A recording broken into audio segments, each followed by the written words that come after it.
O que você faria se ouvisse um trovão se aproximando? Você provavelmente procuraria abrigo, certo? Mas e se esse trovão não viesse do céu, e sim da terra? E se fosse o som de passos de uma criatura tão imensa que abalava o chão por onde passava? Hoje, vamos voltar no tempo, para uma era muito antes dos famosos gigantes, para conhecer o dinossauro que foi o primeiro trovão da história. Seu nome, Antetonictrus. Antes de falarmos dele, vamos montar o cenário. Imagine a Terra há 210 milhões de anos.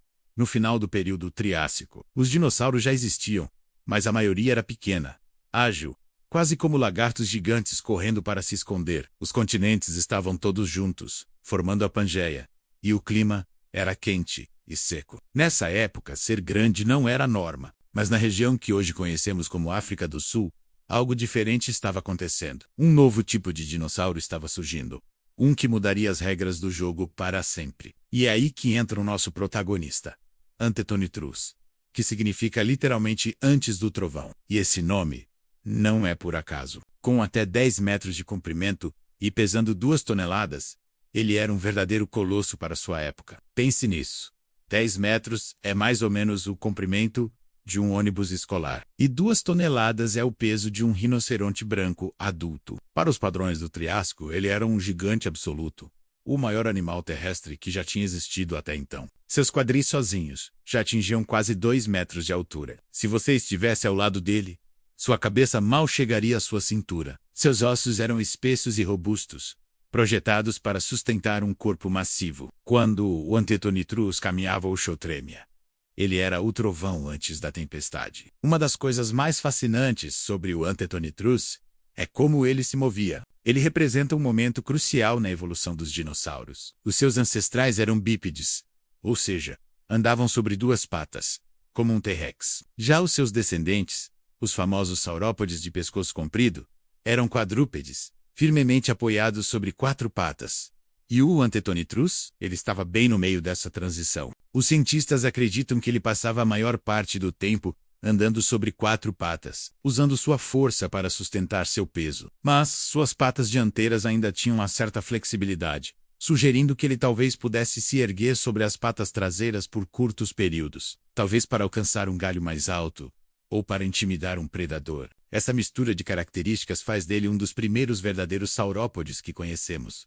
Um vislumbre de como os dinossauros começaram a se tornar gigantes. Claro que, para sustentar um corpo tão grande, era preciso comer muito. O Antetonictrus era herbívoro, um comedor de plantas, mas ele não comia folhinhas delicadas. Seu tamanho e pescoço, embora não tão longo quanto o de seus primos futuros, permitiam que ele alcançasse a vegetação mais alta e resistente, como coníferas e cicadáceas, plantas que os dinossauros menores não conseguiam alcançar. Isso lhe dava uma vantagem enorme, um nicho alimentar só para ele. E ser grande não era bom apenas para comer, era a melhor defesa que existia. No Triássico, os predadores eram ferozes, mas ainda não eram gigantescos. Quem ousaria atacar um animal de 2 toneladas que podia esmagá-lo com um único pisão? O tamanho do Antetonictrus era sua fortaleza ambulante. Então, por que o Antetonictrus é tão importante? Porque ele é um marco. Ele representa o momento exato em que os dinossauros deram um salto evolutivo, abandonando a agilidade e a leveza em favor da força bruta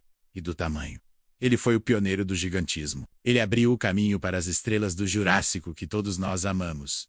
O Diplodocus, com seu corpo de 30 metros. O Brachiosauro, alto como um prédio de 4 andares. E o poderoso Apatossauro. Todos esses gigantes devem sua existência a um ancestral corajoso que ousou ser grande primeiro. O Antetonictrus foi a prova de que ser gigante era uma estratégia de sobrevivência viável. E mais do que isso, dominante.